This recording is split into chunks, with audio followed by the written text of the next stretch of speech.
Welcome to Shedunnit. I'm Caroline Crampton. And welcome back to Green Penguin Book Club, a series within Shedunnit that documents my journey of reading and discussing every crime or green title from the main Penguin series, in order. Our book today is The Man in the Dark by John Ferguson, Penguin number 65.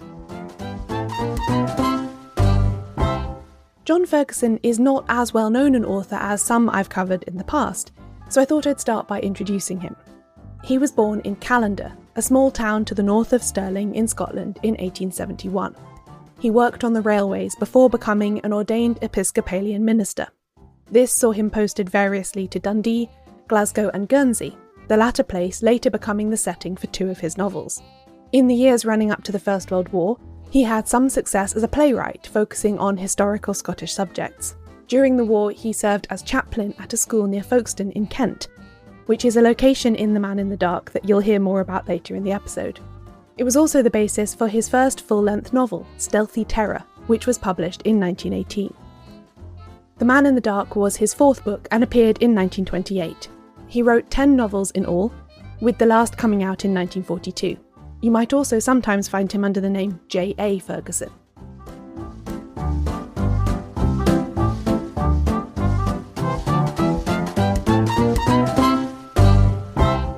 Although he was never invited to join the Detection Club, he did achieve enough success with his early novels that in 1931 he was invited to move publishers, and his subsequent novels were published by the Collins Crime Club. You might have come across one of them, 1937's Death of Mr. Dodsley, because it was republished a couple of years ago by the British Library Crime Classics series. Ferguson retired from his work as a minister in 1946 when he was 75, and he died in 1952. Alongside his move to Collins in the early 1930s, that decade also saw his first time being republished for the Penguin series, with The Man in the Dark coming out in that edition on the 29th of July 1936. Following that to Penguin in 1940 was his first novel, Stealthy Terror, with Night in Glengyle and Death Comes to Perigord, joining the series in October 1947 and July 1950 respectively. He also edited and contributed to 2 volumes titled Modern One-Act Plays that were published as Penguins.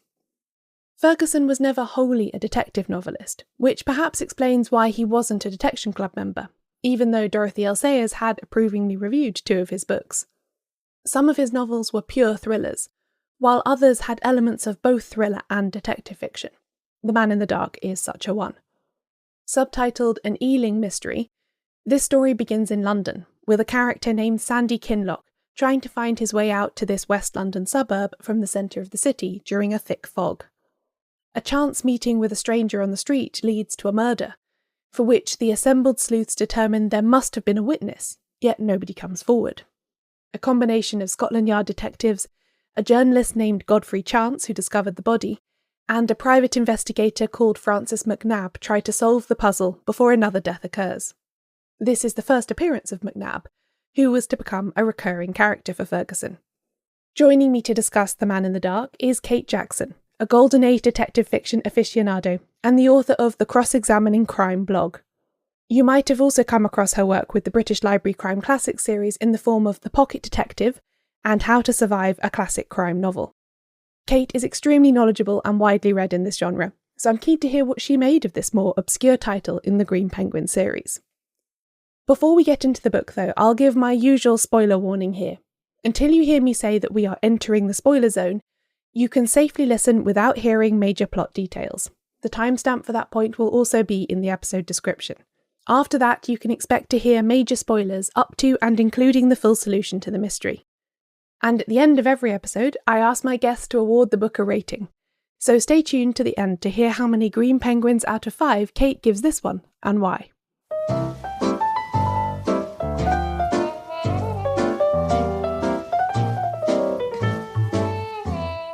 Before we get to The Man in the Dark, I'd be really interested to know, what was your prior knowledge of John Ferguson before going into this? Well, The Man in the Dark is only my second read by John Ferguson, so my experience is not vast. But previously I have read Death of Mr. Dodsley, which the British Library reprinted a few years ago. I think I found that book a little bit overlong, but I really liked the bookshop setting, and I think it had some really good character moments. I think my only other experience of Ferguson is the reviews that Dorothy L. Sayers wrote for the Sunday Times, because she reviewed two by him, Night in Glengyle in 1933 and The Grousemore Mystery in 1934.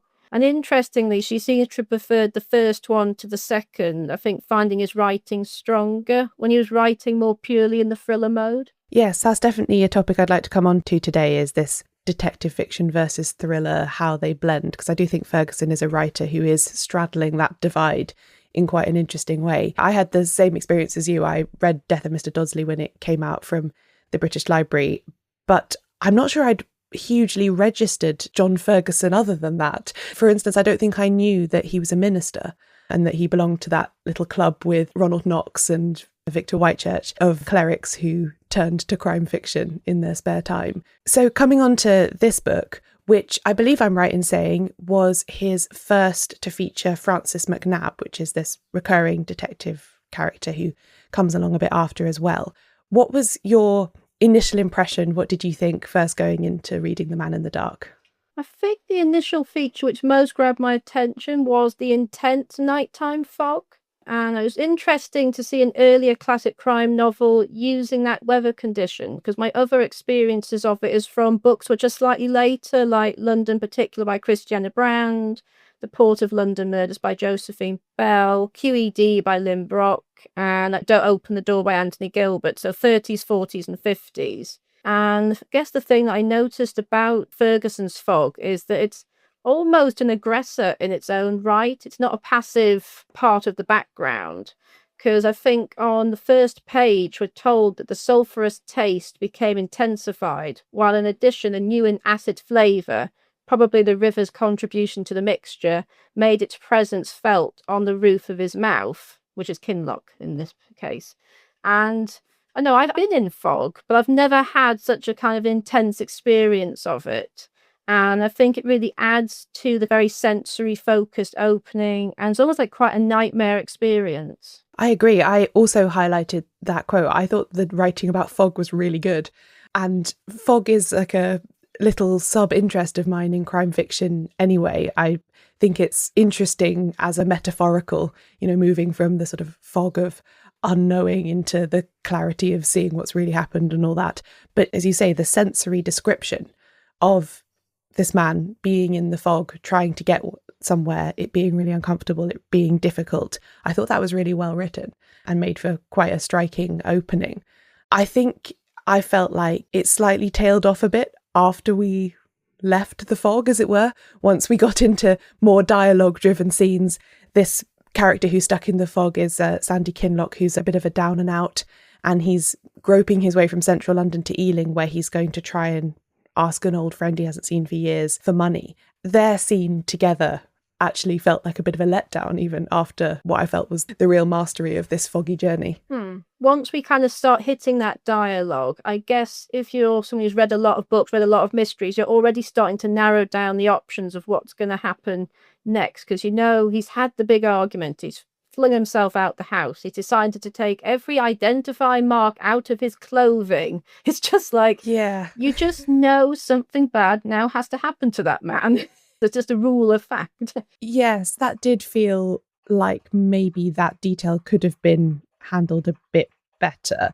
I'm imagining, I don't know, that Ferguson maybe wrote a draft of his book and then was going back through it looking for places where inconsistencies, where his plot didn't quite add up, and he was like, oh no, they would be able to tell who he is. I better just have him rip up all of his papers and throw them on the floor. Which, maybe there was a more organic way of weaving in that detail. And then we come to this chance meeting with the future murder victim on the street, which again made me think of earlier crime fiction. This book is 1928, of course, but it made me think of earlier stories, maybe John Rode and people like that, or even Conan Doyle to an extent, this sort of chance meeting on a foggy street. Please come in to my house, stranger, and witness a blackmail meeting I'm having. Just felt like something that it was from maybe a decade prior. What did you think? Yeah, no, and I sort of got that feeling in different ways, I think, from the book, where I think because it's not pure detective fiction, it's straddling detective fiction and thriller. I feel like that often opens up a risk in 1920s fiction for it to sound a lot older than it is. Yeah, why do you think that is? I think it's perhaps because crime fiction pre-1920, or particularly detective fiction, was not quite so defined, so narrow, so kind of, I know exactly what it is. Because a writer would quite comfortably have detective fiction, but then it might have sensation fiction elements, or we might just throw a ghost in there just for fun, because it was quite sort of fluid genre, I think. I think it's only really when you start getting the detection club, the different rules, that we start getting this feeling of, actually, this is what detective fiction is, then this is what not detective fiction is. I think that's a good point, that this book comes immediately prior, all of that starting, doesn't it, in it being from 1928. That yes, there are definitely elements of this book that feel older, the almost naivety with which some of the characters navigate the world. And then also later on, we get this journey where the man doesn't know where he's going or who's abducted him, being stuck in a house that he doesn't know where it is. All of that feels like it could be much earlier, actually, like Wilkie Collins or something, in a way. But then at the same time, you have coupled with that a private detective using fingerprints, tire treads, all of this stuff, which is more of the detection genre. So yes, interesting blend. Another way in which this book stood out to me was its format, because it isn't just written in one narrative voice all the way through. It divides, I think, into 4 sections. One of them is third person, another is a first person, another is a written statement. Then I think we go back to the third person for the end. So it's not quite a documentary or epistolary novel, but it does switch between sources. What did you make of that? I think I have mixed feelings on it. Because to begin with, I quite liked it when we moved from first person focusing on Sandy into the second section, which is Godfrey Chance, the journalist, recalling the events he's involved in. So I was really quite relieved when that happened, because Kinloch was getting a little bit too soppy about his captor. It was just getting to that irritating mark. So I was quite glad to go, no, you can be soppy off the page. I'm going to hang out with Godfrey Chance and see what's happening over here. Thank you. And that also means we get access to McNab and see what he's doing in terms of sleuthing and detecting. So we're sort of coming at the crime from a different angle. So I really like that. I think I found the changes in narrative voice less effective once we get to the third section, which is the witness statement by Peter Dunn. Because this is when it really started to feel like an older book, because having a witness statement by a respectable character who has to vouch for themselves at the beginning and explain, why am I telling you all of this? That's quite an old feature. I think it really feels a lot more slow in terms of pace once we hit Peter Dunn's section, because he's involved in Kinloch's predicament. He then decides not to help the police very much. And because of that choice, he very much bogs down McNab's investigation. Also, I think at the end, I was less happy with all these narrative changes, because I realised that after the first section, we rather lose sight of Kinloch. And equally, by the end, I think we're at too great a distance from the principal crime characters, so that when you get to the conclusion, they're a little bit more like a memory rather than a distinct individual. And I think it's fair to say the murderer's not really fleshed out as a character. Not at all. They're barely on the page. I think that's, for me, probably the book's chief failing, actually. It's not quite as bad as the murderer is just a character who wanders in the final chapter and everyone turns around to point at them. But it's in that region. It's certainly a very long way from the book that comes to mind immediately is something like Agatha Christie's Murder in Mesopotamia, where you've got this really tight closed circle and you get to know all the characters and then one of them is revealed. It's very much not like that. I felt similarly that the switch between narrative styles was quite effective at the beginning when we're dealing with the actual crime scene. I quite liked that we got, almost in a howdunit way, we get Kinloch's experience of what happened, and then we get the switch of point of view, almost like you're in a film and it's being filmed from a different angle. You get the point of view of the person who discovers the body coming in on the same scene without knowing what's immediately transpired. But of course, as the reader, we do know. So that second version gives us added context and detail. After that, it didn't really add a lot. like you, I found the doctor's statement quite dull. One other little bit I liked about it was because we switched into first person for Godfrey Chance, who's a character I quite liked, and I understand he does recur as McNabb's Watson in some other Ferguson books. I like the detail about journalism and what he's up to, and I like his take on McNabb's Scottishness. He's quite grumpy about the fact that McNabb is Scottish and he has all these stereotype views about how that makes him closed off and parsimonious and these various other baseless stereotypes. But it was just interesting to get that personal touch through that first person narrative. I think we'll now move into the spoiler zone. So anyone who doesn't want to hear more plot details about this book, please come back when you have finished reading. The big reveal, I feel like, in the first third of the book is that our protagonist, Sandy Kinloch, is blind, which is held back for all of that stuff in the fog and so on. We don't find out until he's actually been abducted from the crime scene and he's on the road with his abductor, and she says to him something like, "We had to take you. The only way we couldn't take you is, if you were blind and hadn't seen anything." And he says, "Well, I am." I'm paraphrasing, but that's essentially it. What did you make of this big revelation? I was really interested in that, because I think I knew going in that he was blind. So that's why right now I didn't. Yeah. I can't remember where I picked it up from, but I think I must have known, because I was a bit like, why doesn't he just refer to it? Because I think, obviously, the fog camouflages Kinloch's blindness. Yes. And then he just euphemistically says Kinloch's condition, which could mean he was unwell or drunk. But I did wonder whether the emphasis on sound in the street descriptions was perhaps a small clue.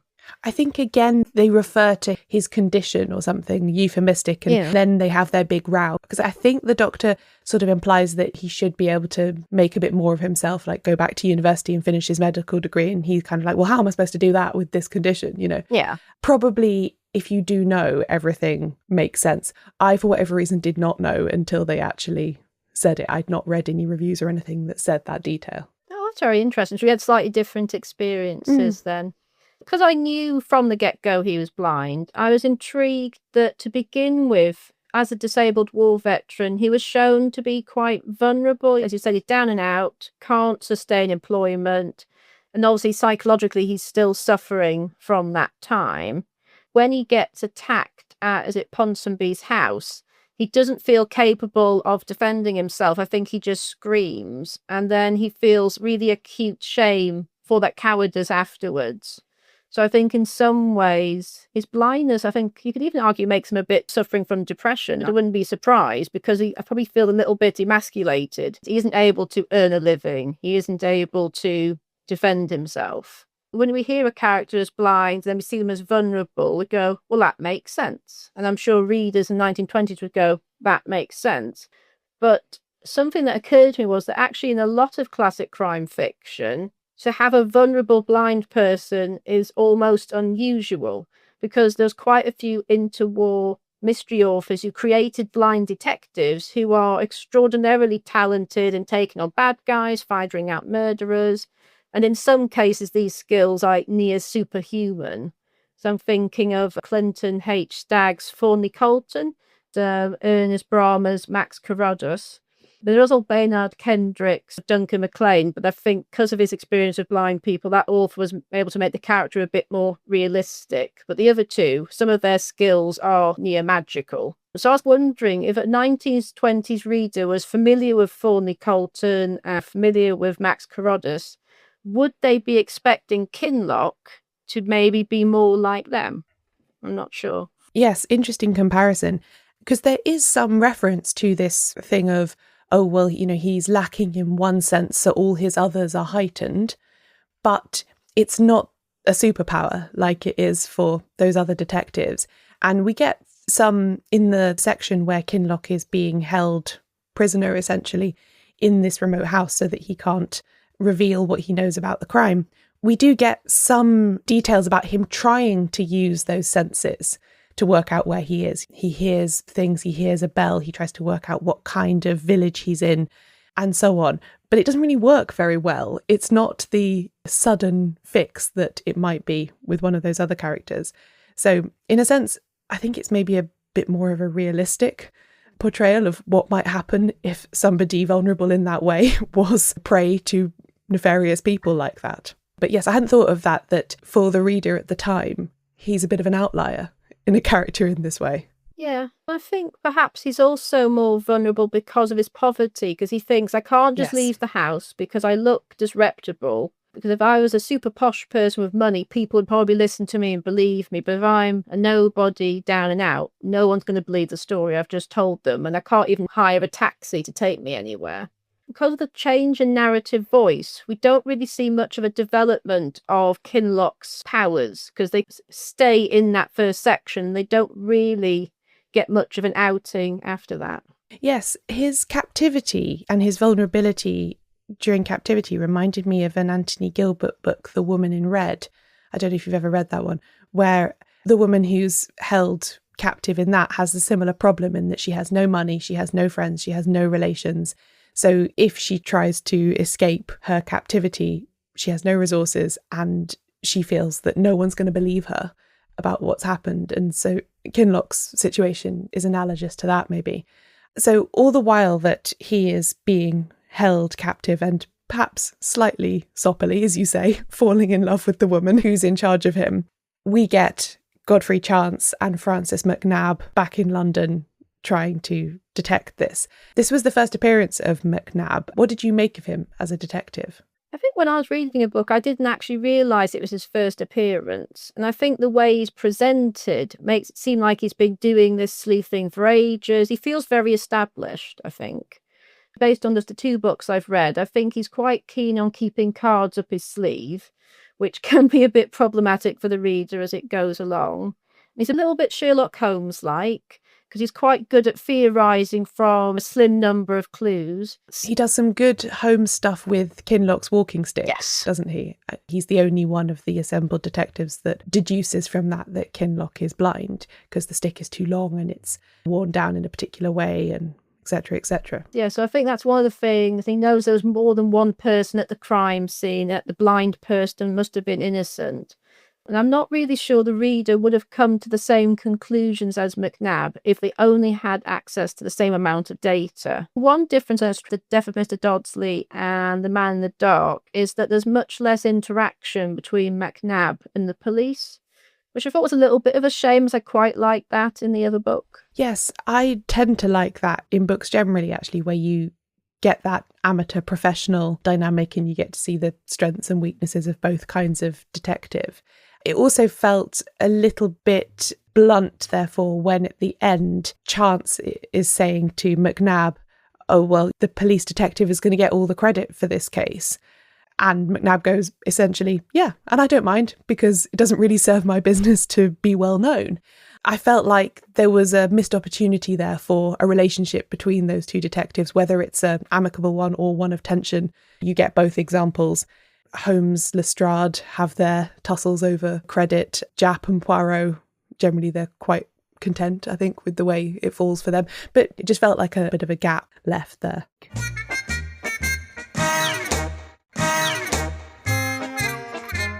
So if you were going to recommend this book to someone else or tell them about it, what do you think would be the most arresting feature that you described to them? Yeah, I don't know if I would be recommending it. Or at least I wouldn't be sort of saying it had an arresting feature, because for me, Kinloch as the blind protagonist, he should have been that most arresting feature, but his removal from the page for a large chunk of the narrative, I think, prevents that from happening. The changing narrative voice could have been an interesting feature to bring up. But again, it is a bit different, but it's not unusual for the era. And I just think other books did it better, like Murder Isn't Easy by Richard Hull. Yes, and the blindness for me was undermined later on when it was just seemingly magically cured, which I did try and do some research into whether that was even vaguely plausible. And I found that the problem is plausible, but not necessarily the solution, if that makes sense, in that mustard gas and other toxic substances used in the First World War did cause a huge number of eye problems for people returning from the war, often ones that were progressive, so didn't show themselves immediately, but got worse and worse as the years passed. So that much definitely plausible that someone could be blinded in that way. I couldn't find any reference to a suddenly innovative surgery that appeared in the years after the First World War that could take someone from not being able to see at all to seemingly being able to see really well in quite a short space of time. That doesn't seem to be a medical marvel that occurred at the time when this book was written. So it's a literary device. And I didn't think it was a particularly good one. I didn't really find it plausible or useful to have Kinloch suddenly being able to see, because it didn't really go with any great plot revelation.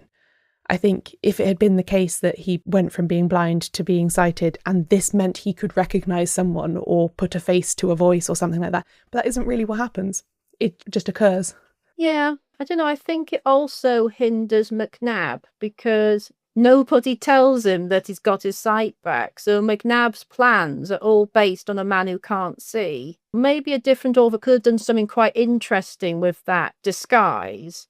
But I think in Ferguson's hands, it just runs along more conventional lines, I think. Yes, because there is this set piece, isn't there, where Kinloch is pretending to still be a blind person and he's reading Braille on the street. I think that must have been something people did in return for donations, demonstrating their skills that way. And so he's doing this, and McNab's got him surrounded by officers, and they're going to follow him if he makes contact with anyone from the case. And then, of course, he just hops it because he can see. And they're not expecting that, which is in one way slightly amusing, but it's not great for the plot. No, it just means everything takes that little bit longer to resolve. Mm-hmm. So zooming back a bit and thinking about this book in the context of the genre, it was first published in 1928. Did you feel like it was typical of that time? How well does it fit in with what you know of what was going on in crime fiction then? That is a really interesting question. And when I was thinking it over before today, I had a little look online and I was like, there's well over 100 crime, mystery, espionage novels that came out just in that year alone. Wow. And it was quite interesting seeing how Ferguson compared or interacted with them. Because obviously 1928 is the year that Agatha Christie's The Mystery of the Blue Train came out. There's also Dorothy L. Sayers' The Unpleasantness at the Bologna Club. And obviously that latter one shares that theme of the World War I veterans who are struggling. We've also got Marjorie Allingham's The White Cottage Mystery. And that has that trope of the really hateful murder victim who has queues of people lining up to take him out. And I think Ferguson's novel shares that feature as the victim is a blackmailer. But interestingly, we never get to see any of the possible suspects. They're all privately investigated by the police off the page. So that's one of the examples, I think, where Ferguson's novel is not a traditionally structured detective mystery. No. And it's definitely got at least one leg in the thriller camp. Again, you see that when it comes to the theme of blackmail, because in 1928, we've got Brian Flynn's The Mystery of the Peacock's Eye, Anthony Gilbert's The Murder of Mrs. Davenport. And I think in both of those books, the blackmail victims are more sympathetically dealt with. We get more up close and personal with them. And when murder strikes, despite incriminating evidence, we don't really think they're probably going to be the guilty ones.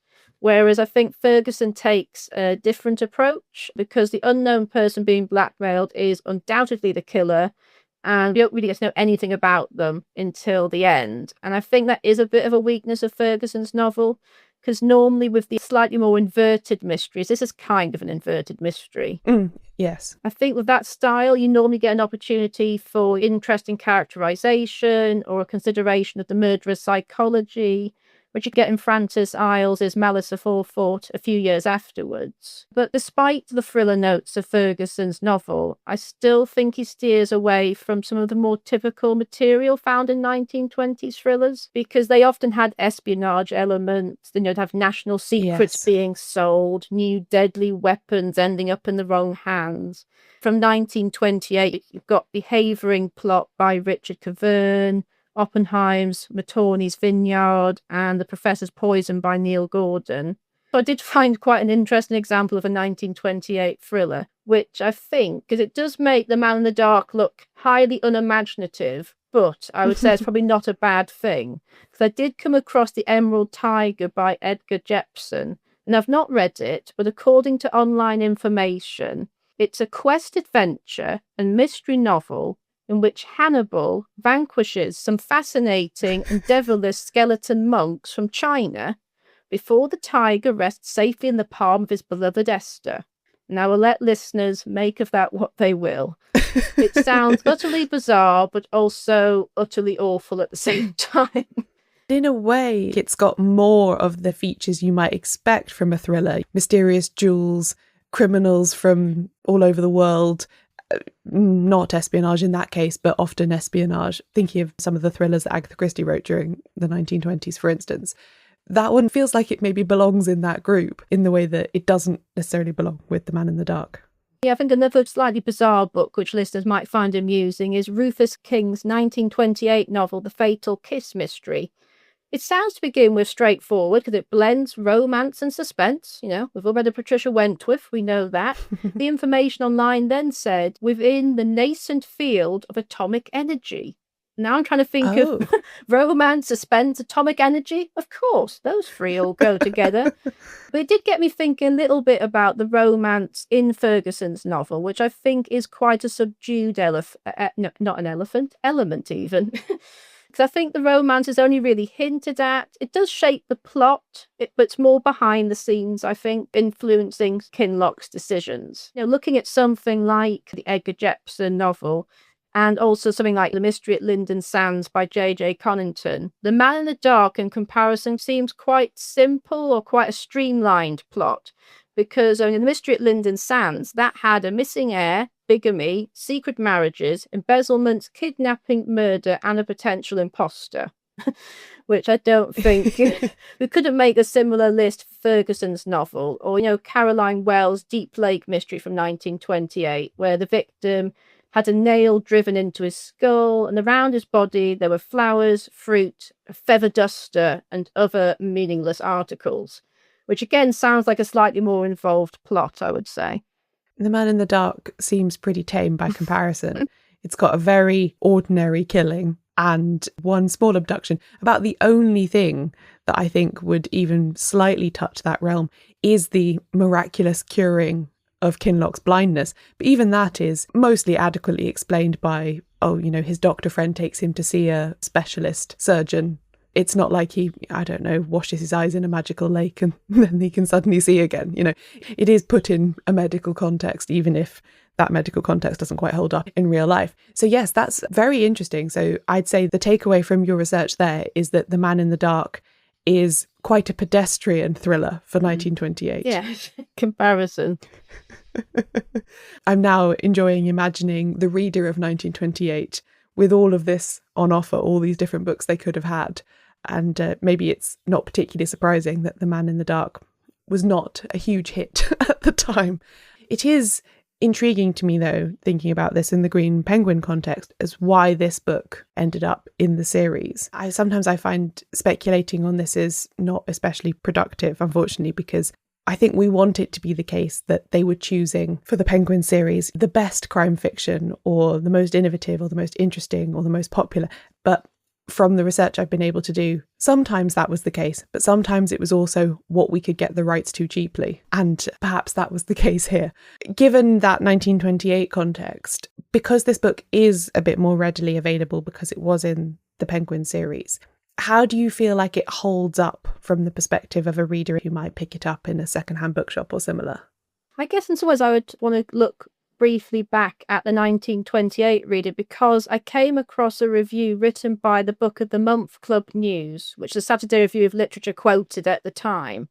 And their impression of the novel was that it was quite different from the now well-known pattern. There was no attempt to fool the reader by casting suspicion in various directions. One's interest in the manhunt is built to a steadily mounting crisis by observing the coils gradually narrowing around him. And then I was kind of thinking, well, if that's what the book's meant to be, how would a 2025 reader come to that? And I think in some ways that pattern we're quite familiar with it. It's not particularly new, different, or surprising.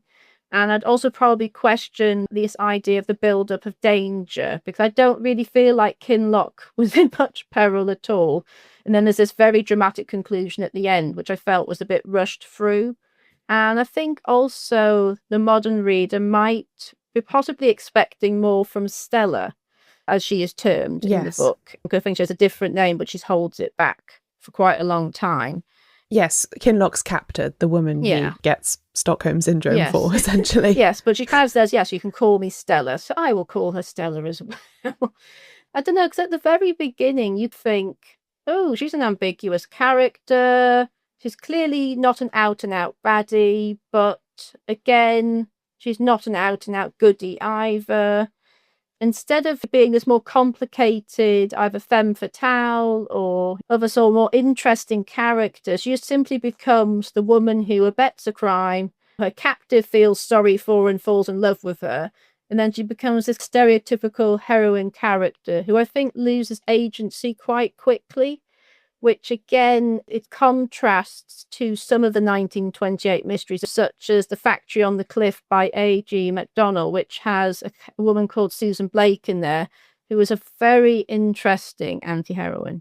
Yes, I think you're right that there's not much in there that would surprise a 2020s reader, and a fair bit that they might feel was missing. I come back to what we were saying earlier about the lack of suspects in this book, that I think, especially if you're accustomed to reading interwar detective fiction, after reading the first opening crime scenario of this book, you might expect that McNab is going to investigate the various possible blackmail victims of this murdered man. I was quite intrigued by the description of the victim's newspaper that he runs called The Eye Opener, which is a kind of scandal sheet that deals in probably libelous secrets, and this is his business. I thought that that was where it was going to take us, and in fact it doesn't take us in that direction at all. We don't meet any suspects or anyone who knows the murdered man, apart from his butler, very briefly, and that's it. And instead we leave the scene and the city where the crime took place, and we go on this long meandering journey with Kinloch, etc., etc. So my impression was that a 2020s reader would find that odd. I think that's another example of how it comes across as an older style of mystery, I think. Yes, I agree. Having said all the things that we don't really enjoy about it, was there anything you would pick out as a favourite moment or character in The Man in the Dark? I'm not sure I've got one, but I feel like Stella could have been my favourite character if she'd been better developed. Because when I first started reading the book, I really was quite intrigued by her, because she seemed a little bit like a bright young thing gone rogue, because she was well-to-do, socially all respectable, but seemingly is also doing something very dodgy. I guess I was trying to decide if she was brave or foolhardy for taking an unknown, unconscious male into a car to drive him into the middle of nowhere by herself, before then deciding to keep house with him a couple of weeks. You know, this behaviour raises a lot of questions, yet the narrative doesn't really explore any of it. No, I agree. And her only peril or concern is that her cleaning lady will find out, which you're right, is, if you think about it a bit more objectively, is not the worst thing that could happen to them there. Yes, I think my favourite thing about the book is very personal and specific, and it's in that very rushed ending that you mentioned, where there's a bit of a car chase and then the car goes over the cliff and we finally, very, very briefly, actually meet the murderer. That all takes place quite near where I grew up in Kent. And from what I understand, Ferguson was also very familiar with that area because he was the chaplain at a school in Folkestone for many years. And the description of the geography is quite good, and the landscape. So I quite enjoyed the car sort of rattling down roads I knew and then going over a cliff I've been to and that kind of thing. But yeah, that was it really. And on that basis, I might recommend it to my mum to read because she also knows that area, but that's specific to me. We can give him top marks for geography. But only at the very end.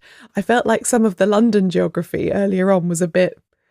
I wasn't totally sure about the journey to Ealing and how that worked out in the fog, but I don't think you can be too detailed about these things in a book like this. So, coming to the end of our appraisal of The Man in the Dark, I have to ask you the question I ask everyone. How many green penguins out of 5 would you like to rate this book? I think I would give it a 3.5, because I think it does have some good ideas in there. They just don't get to reach their full potential. And a supplementary question. Would you seek out another John Ferguson after reading this book? I'm not sure I'd be rushing out as soon as this recording is over or looking up on eBay, but I think if I came across one in my second-hand book hunting, I'd at least take a look at the blurb. And I don't know whether it would be better to follow Sayer's advice and just go for a pure thriller rather than one where he's trying to do two things at once. Yes, I would be interested to check out her recommendations. I'm also a bit curious about the couple that he set in Guernsey. I think it's called Death Comes to Perigord, because that also was a Collins Crime Club title. So I'm a bit curious about that, but I'm not going to be spending a lot of money. It's more of a, if I trip over it, yes, I might read it type situation. Well, thank you very much, Kate, for considering The Man in the Dark with me. It's been wonderful to have you. It's been great to be here. Thank you.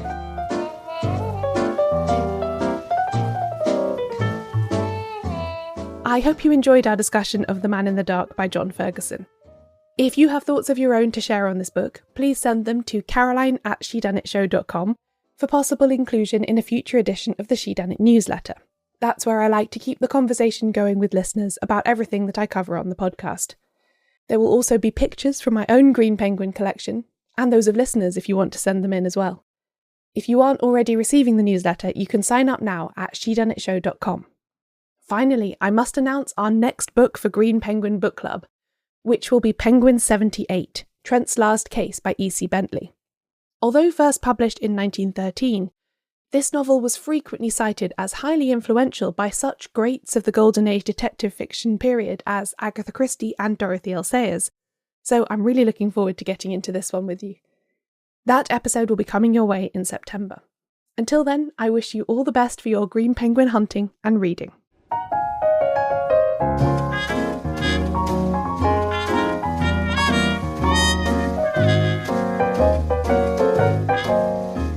This episode of Shedunnit was produced and hosted by me, Caroline Crampton.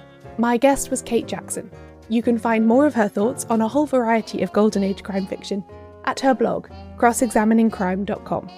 You can find a full list of the books and sources we used in the making of this episode at shedunnitshow.com/themaninthedark.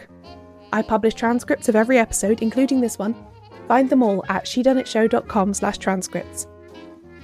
If you'd like to help ensure the podcast's continued existence and get some extra audio goodies in the bargain, become a paying supporter now at shedunnitbookclub.com/join. Shedunnit is edited by Euan MacAleece. Production assistance from Leandra Griffith. Member support for the Shedunnit Book Club from CC McLoughlin. Thanks for listening.